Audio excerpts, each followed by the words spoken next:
Dear students, 10th standard mathematics ப்ராக்டிஸ்க்காக ஒவ்வொரு சாட்டர்டேவும் TN maths mat ஈஸின்ற இந்த YouTube சேனலில் மாடல் கொஷின் பேப்பர் பப்ளிஷ் பண்ணுறதா சொல்லியிருந்தோம்.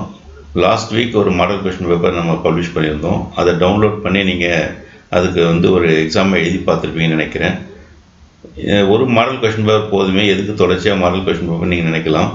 10th ஸ்டாண்டர்டை பொறுத்த வரைக்கும் ப்ளூ பிரிண்ட் எதுவும் கிடையாது. பப்ளிக் எக்ஸாமுக்கு ப்ளூ பிரிண்ட் கிடையாது, அது உங்களுக்கு நல்லா தெரியும். ப்ளூ பிரிண்ட் இல்லைன்னு சொல்லும்போது கொஷின் பேப்பர் செட்டர் ஒவ்வொரு யூனிட்லேருந்தும் எத்தனை கொஷின் எடுக்கிறாங்கன்றது நமக்கு தெரியாது. ஸோ அந்த நிலையில் நாம் என்ன செய்யணும்னா, different model question papers answer பண்ணும்போது பார்க்கும்போது நமக்கு ஒரு ஐடியா கிடைக்கும். பப்ளிக் எக்ஸாம் எழுதும்போது எப்படியெல்லாம் இருக்கும் அப்படின்றதுக்கு ஜஸ்ட் ஒரு ப்ராக்டிஸ் தான் இந்த மாடல் கொஷின் பேப்பர்ஸ். அதனால் இந்த மாடல் கொஷின் பேப்பரை நீங்கள் டவுன்லோட் பண்ணி நம்ம லாஸ்ட் டைம் சொன்ன மாதிரி ஒரு சின்சியராக பப்ளிக் எக்ஸாமில் எப்படி நீங்கள் எழுதுவீங்களோ அந்த மாதிரி சின்சியராக எழுதி ப்ராக்டிஸ் பண்ணுங்கள். அந்த மாதிரி ப்ராக்டிஸ் பண்ணும்போது உங்களுக்கு சில கொஷின்ஸில் டவுட் வரும்.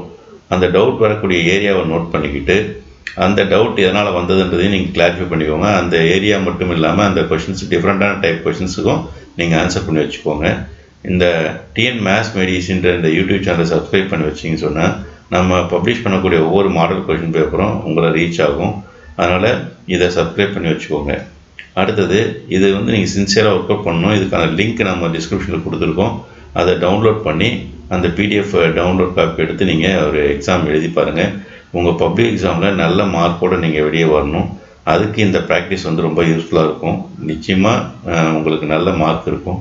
எக்ஸாம் ஹால்குள்ளே போகும்போது மேத்ஸ் எக்ஸாம் அன்றைக்கி உங்களுக்கு எந்த விதமான ஃபியர் இருக்காது. சரியா? அதே மாதிரி டென்ஷனோ ஃபியரோ இருக்காது. இந்த மாதிரி ப்ராக்டிஸ் பண்ணும்போது அது ரெக்டிஃபை ஆகிடும். அதனால் நல்லா பண்ணுங்கள். தேங்க்யூ.